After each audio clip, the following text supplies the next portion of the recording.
الرحیم الحمد للہ رب العالمین والصلاة والسلام علی سیدنا و مولانا محمد وآلہ وازواجہ وذریتہ اجمعین اللہم ارنا الحق حقا وارزقنا اتباعہ وارنا الباطل باطلا وارزقنا اجتنابہ وارنا اللہم ربنا زدنا علما وعملا واخلاصا وارنا حقائق الاشیاء کما ہی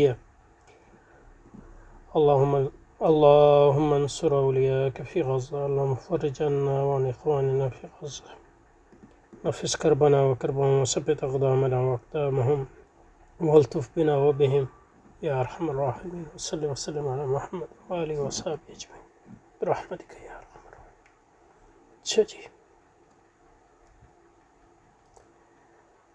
اچھا جو آیان کی بات کر رہے تھے تو پہلی جو آیان کی انہوں نے قسم بیان کی وہ خارجی محسوس اجسام، اور دوسری چیز جو دی وہ خارج میں خود تو موجود نہیں ہے لیکن مگر دوسری چیزوں کی تو چیزیں موجود ہیں ان کے درمیان تعلق کی بنیاد پر وہ خارج میں ان کا وجود ہوتا ہے، جیسے جہاد مثلا۔ تیسرا اب یہاں سے شروع کرتے ہیں آج۔ تیسرا جو ہے علم ہندسہ یا ہندسہ یعنی جیومیٹری۔ اقلیدس بھی اس کو اس لیے کہتے ہیں کہ اقلیدس یوکلڈ جو تھا اس نے علم ہندسہ پہ پہلی کتاب جو مشہور ہم تک پہنچی ہے وہ لکھی ہے، اور اس کی کتاب کو بھی اقلیدس کہتے ہیں، حالانکہ اس کا نام اقلیدس نہیں ہے، اس کا نام ایلیمنٹس ہے، لیکن یہ کہ وہ مشہور ہے چیز۔ جیسے مطلب یہ ہے کہ ملا صدرہ کی کتاب کا اصل نام اب مجھے یاد نہیں، لیکن اس کو ملا صدرہ ہی کہتے ہیں۔ اس کا کیا نام ہے، الحکمہ سم تھنگ۔ اینی وے، علم ہندسہ یعنی اقلیدس میں جن شکلوں سے بحث کی جاتی ہے، یعنی جو یعنی مثلثات مثلا ٹرائنگل، یہ بھی کہہ رہے ہیں کہ امور عینیہ ہیں کیونکہ ان کا خارج میں وجود ہے۔ یہ شکلیں مصباح لغات کے شروع میں دیکھی جا سکتی،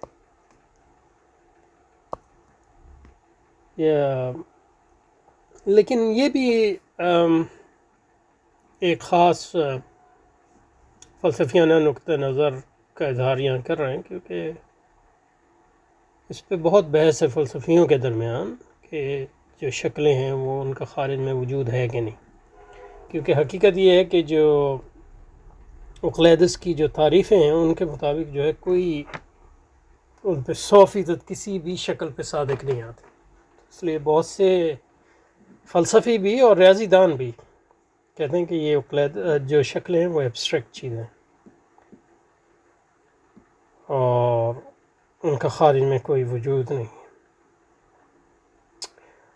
اور جو خارج میں ہم جس کو اس کا وجود کہتے ہیں وہ اس کی ایک اپروکسیمیشنز ہے۔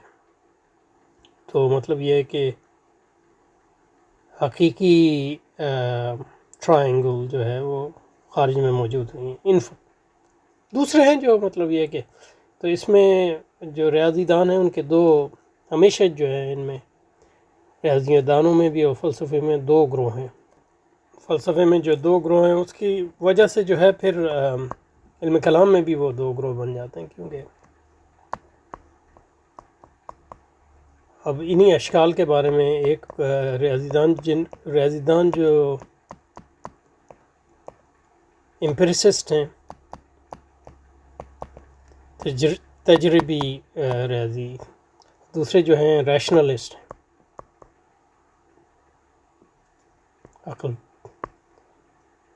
عقل پرست۔ تو یہاں اس کا مراد نہیں لینا چاہیے،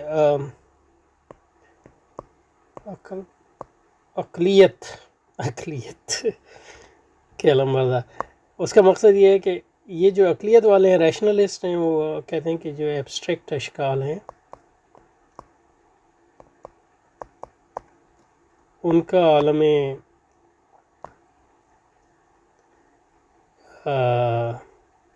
مثال میں ان کا وجود ہے.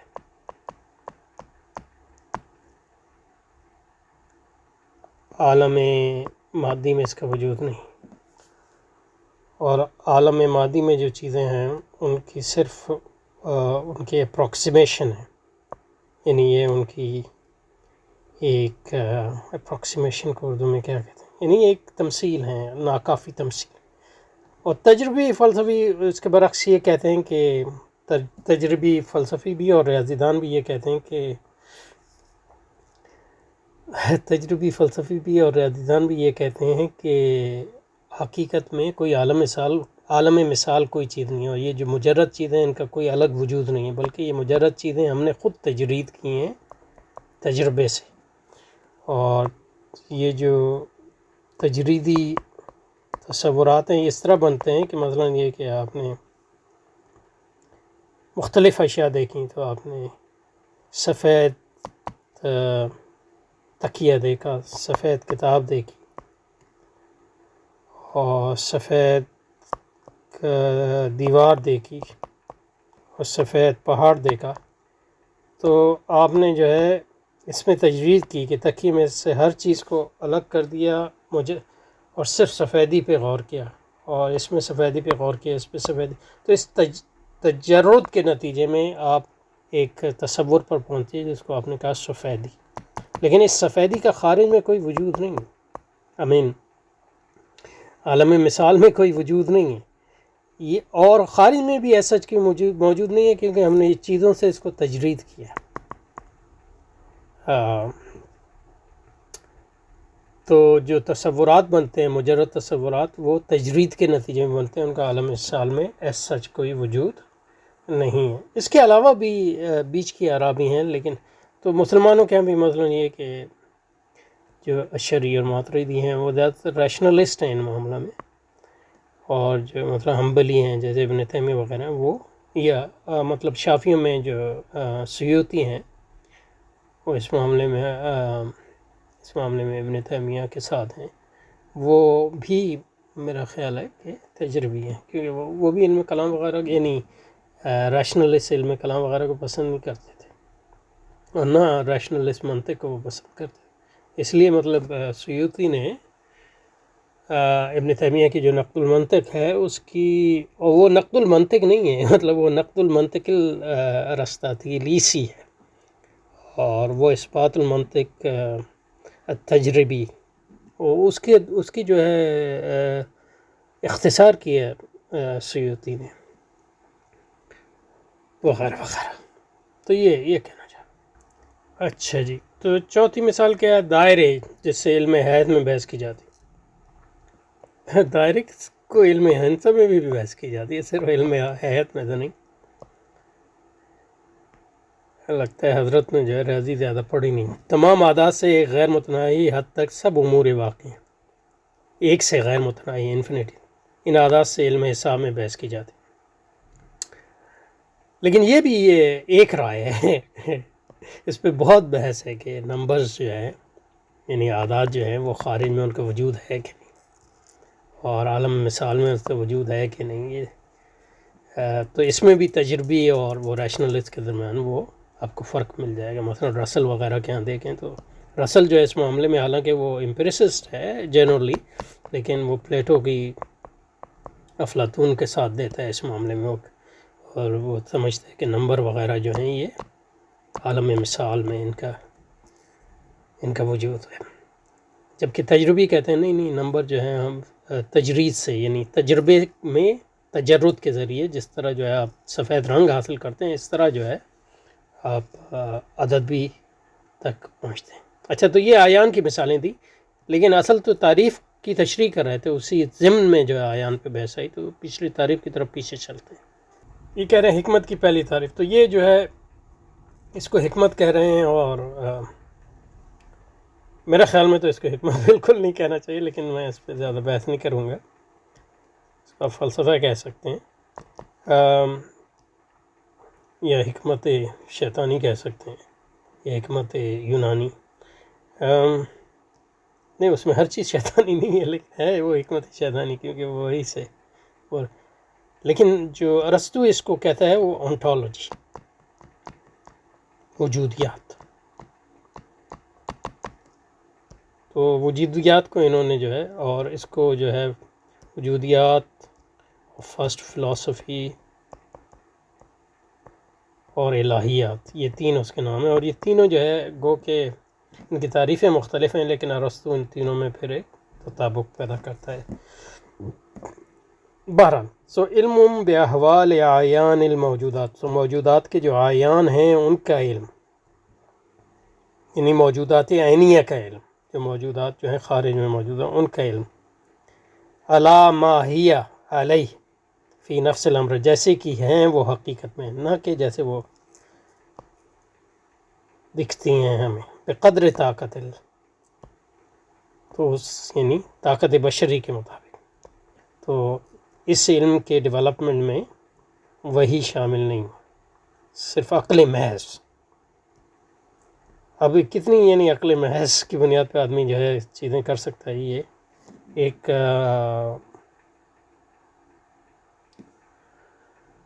مختلف ہی بحث ہے. کیونکہ جس کو وہ عقل محض کہتے ہیں، اگر وہ رحمانی وحی سے نہیں پر مبنی نہیں ہوگی تو وہ شیطانی وحی پہ لامحالہ مبنی ہوگی. تو عقل محض کوئی چیز نہیں ہے حقیقت میں. جو بھی عقل ہے اس کے پیچھے جو ہے بہت سا بیک گراؤنڈ، سیاق اور سباق ہوتا ہے. اور وہ سیاق و سباق جو ہے معاشرے سے بھی آتا ہے، روایات سے بھی آتا ہے، آپ کے ماحول سے بھی آتا ہے. اور ان روایات میں دینی روایات بھی ہوتی ہیں، ان روایات میں شیطانی روایات بھی ہوتی ہیں. اور پھر آدمی جب اپنی طاقت استعمال کرتا ہے، عقلی طاقت، تو اگر اس کا دل پاک ہے تو وہ رحمانی ہدایت حاصل کرتا ہے، اور عقل اس کی رحمانی ہدایت کے پیچھے چلتی ہے. اور دل پاک نہیں ہے اور ہدایت نہیں ہے تو وہ شیطانی اغوا کے پیچھے چلتا ہے. تو عقل محض کوئی ایک مجرد تصور ہے، اس کا حقیقت میں کوئی وجود نہیں ہے عقل محض کا. ظاہر ہے کہ یونانی فلسفی اس کو نہیں مانتے، وہ عقل محض کے قائل ہیں. مثلا ارسطو، افلاطون زیادہ اور ارسطو بھی، لیکن گو کہ ارسطو اس کی جو اس دعوے کی جو لمیٹیشن ہیں ان کو بھی جانتا ہے. اچھا جی، تو تعریف کی پھر وضاحت کر رہے ہیں آگے. علی ما ہی علیہ، ما موصولہ سے مراد صورت حال ہے. تو الحکمت و علم باحوال الموجودات الخارجیہ، یہی فرمایا تھا، خارجیہ یا عینیہ. باحوال اعیان الموجودات، یہ موجودات الخارجیہ ایک ہی چیز ہے.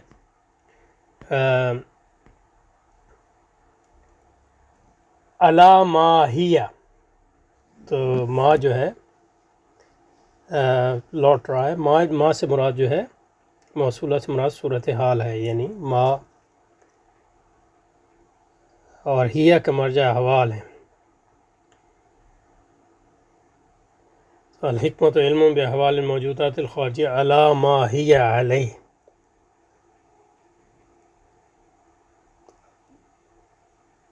تو ما موصولہ ہی جو ہے لوٹ رہا ہے، یہ کہہ رہے ہیں اس کا مرجع احوال ہے، یا احوال موجودات خارجیہ. تو حکمت وہ علم ہے، اور علیہ کی ضمیر ما کی طرف لوٹتی. الحکمت و علم باحوال الموجودات الخارجیہ علی ما ہی علیہ، کیا کریں، علیہ کی ضمیر ما کی طرف لوٹتی ہے.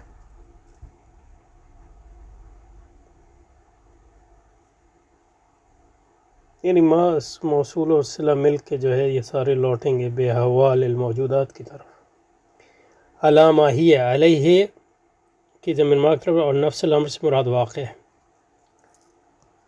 نفس الامر سے مراد واقع ہے جیسے کہ وہ ہیں حقیقت میں اور واقع میں. اور واقع اور نفس مطلب کسی چیز کا ایسا ہونا ہے اس پر حکم لگایا جا سکے کہ وہ ایسی ہے. اس کو انگریزی میں کہتے ہیں ان اٹ سیلف، یعنی اس کا وجود فرض فارض اور اعتبار معتبر پر موقوف نہ ہو، یعنی سبجیکٹ پہ، یعنی دیکھنے والے پہ اس کا وجود مثلا موقوف نہ ہو. یعنی جب آپ صحرا میں جاتے ہیں جو سراب ہے تو وہ جتنا وہ بہت سی چیزوں پہ موقوف ہے، دیکھنے والے پہ بھی موقوف ہے اس کا وجود. اگر دیکھنے والا نہیں ہوگا تو وہ سراب جو ہے، سراب کی جو کنڈیشنز ہیں وہ تو ہیں، لیکن جب تک دیکھنے والا نہیں ہوگا. لیکن یہ کہ جو ریت ہے یا آسمان ہے،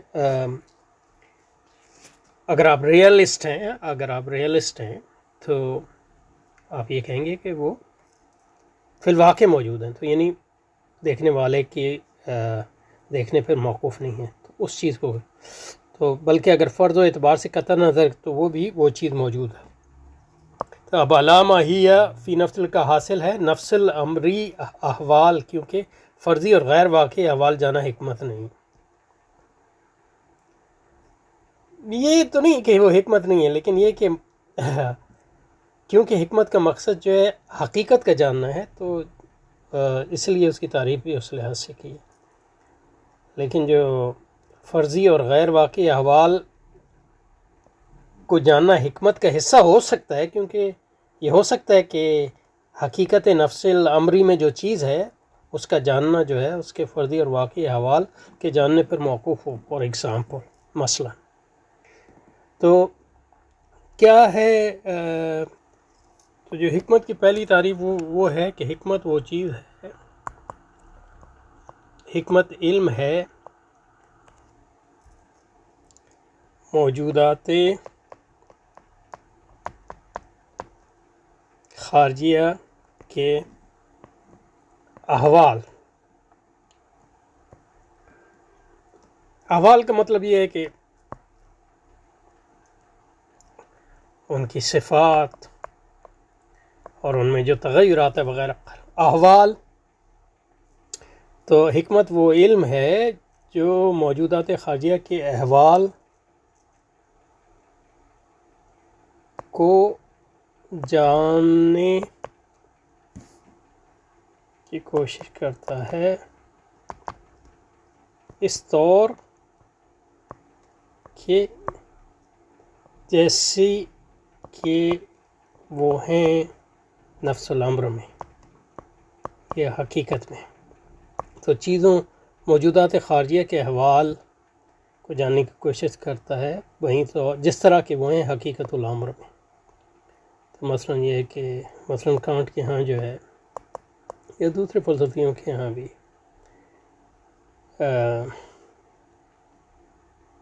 مثلا کانٹ کی مثال نہ لیں، مثلا یہ ہے کہ پارمینیڈیز جو تھا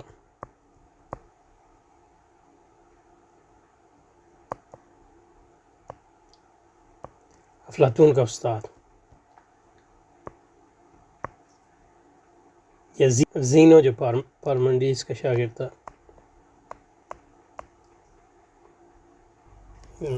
پارمینیڈیز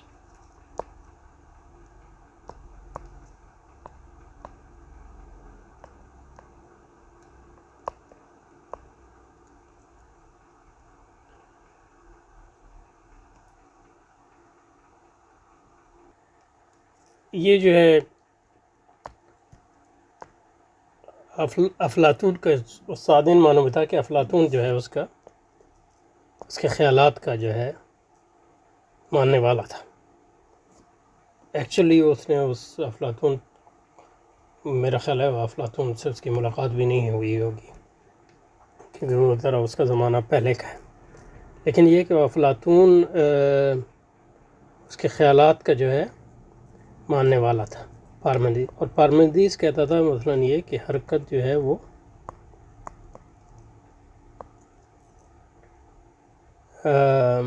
سراب ہے، اور حقیقت جو ہے وہ سکون ہے. اب حرکت میں ہم چیزیں دیکھتے ہیں حرکت میں، تو اس کی